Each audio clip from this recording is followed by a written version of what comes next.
Alright, what I'm working on here is a New Holland tractor, and what I wanted to do is talk about the difference between parts changers and mechanics.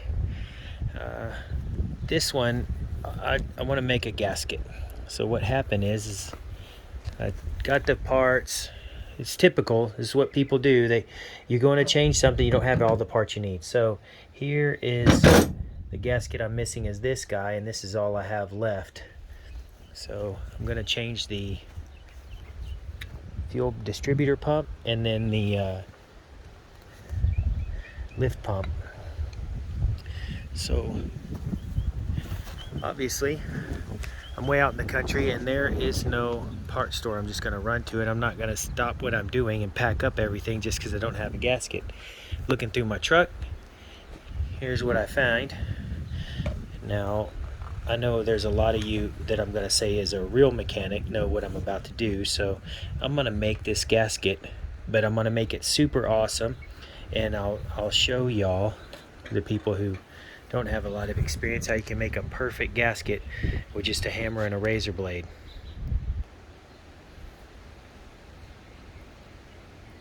All right. Let's see. The difference between a mechanic and a parts changer, because there's a lot of guys I know who say, I'm a mechanic. No, you're not. You're a parts changer. And what that is somebody that brings in their car, they go buy all their tools, the tools that they're told to buy by whatever school told them they're going to make $100,000 a year the first year they come out of school. Plug in their computer and they read a code and they say, oh, it's a 172. I'm going to change out the oxygen sensor, or something crazy like that. All right, let's go back to this. This is all the gasket we have, but we want a perfect circle. It's real easy. I'm going to go ahead and put this here, hold my fingers on it just like art class, and I'm going to trace it out.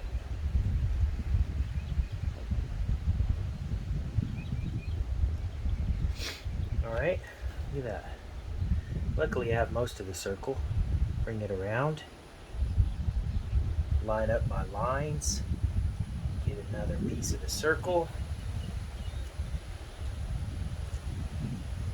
You have to go around the shaft, the center shaft.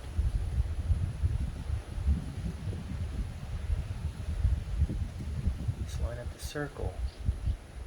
Everything else is real easy. The perfect circle around the center shaft is the hardest part to cut with a razor blade. There you go. Now that'll press over it. Now I'm just going to take this razor blade and I'm going to walk it on around. I'm not going all the way through right now because I just want to get a good cut on it. So first thing you do is just go ahead and scribe it with your razor. That way when you go to push through it again your second time, you don't slip and slice out the side of your gasket and have to start over.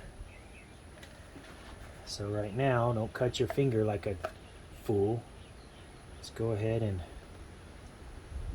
bring that around. Just keep going.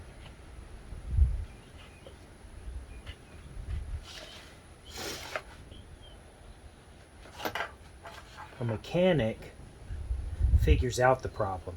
You plug in your computer, it gives you a code. That's a great head start. Maybe you have a oxygen sensor, 2 lean code.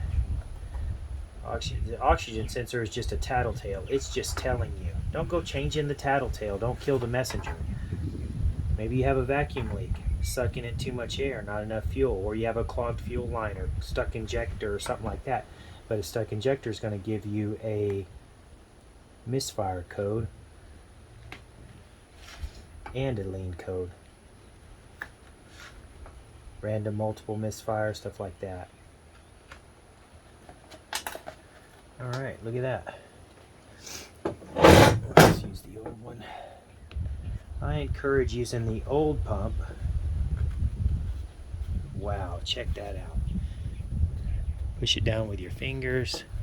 It's really nice. Okay. Now what? We love on it. Get my hammer, Anybody's ever smashed their finger knows that it's gonna cut. So, little baby taps. Little baby taps. What's that guy's name who does the clouds? Little baby taps. Little baby taps. There we go. Okay. And we're gonna do this on the old part because there's no sense in banging on the new part. Right? So just follow that around. Little baby taps. I'm gonna go around and just, and I'll pause the video in a second, but let me just get a good clean cut. There you go. So that's a nice sharp line. So let me pause the video and then I'll come back to it. All right. And notice I'm using a little baby ball peen, so you can also use the small end to go. So let's get around here. There you go. Best thing to do if you're starting off as a mechanic is go find somebody who knows a shit ton more stuff than you do. And pay attention to them. And don't sit there and go, well, I'm only making $10 or I'm only making $15 an hour. You need to pay attention to what you're learning, because experience is everything. You can buy all the fancy tools you have, get the computers, all this stuff, but if you don't have experience, you're not gonna get anywhere. You can change parts and do all that all day long. Or somebody says, hey, go make a gasket. Just little stuff like this. And you know what? Maybe you don't have a little bitty ball peen hammer. You got this. There you go. Use that. Okay? And make sure you hit it on the edges. On the waist side. That way you don't hurt your gasket.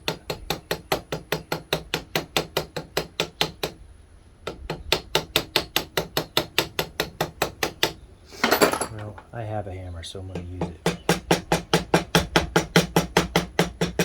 A lot faster. Oh, and also you need to carry a pocket screwdriver. So many rookies don't do that.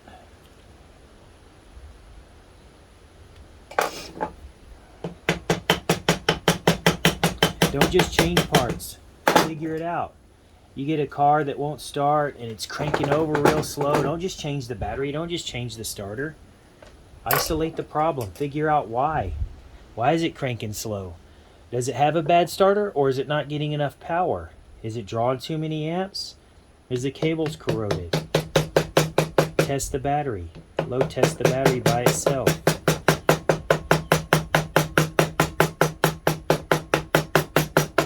Many people don't understand electrical problems either. It's like magic. Oh, it's an electrical problem. I'm sorry, sir, I can't help you. Yes, you can. Figure it out. You can read a roadmap. You can read a wiring diagram. And don't, everybody, a lot of guys, they're like, oh, it's got a short. It's got a short. They learn the language. A short is when two wires are touching each other, or the wires are touching a ground. It's shorted to the ground. It's shorted. If something's not working, it doesn't have a short. It's got an open. If you put a new battery on something and the battery's dead overnight, that's a short. Something's shorted. It's touching or staying on or whatever. If you're trying to turn on the lights and they don't do anything, it doesn't have a short. It's got an open. Somewhere in there, the wire's open. Look at that. There you go. Let's get to work.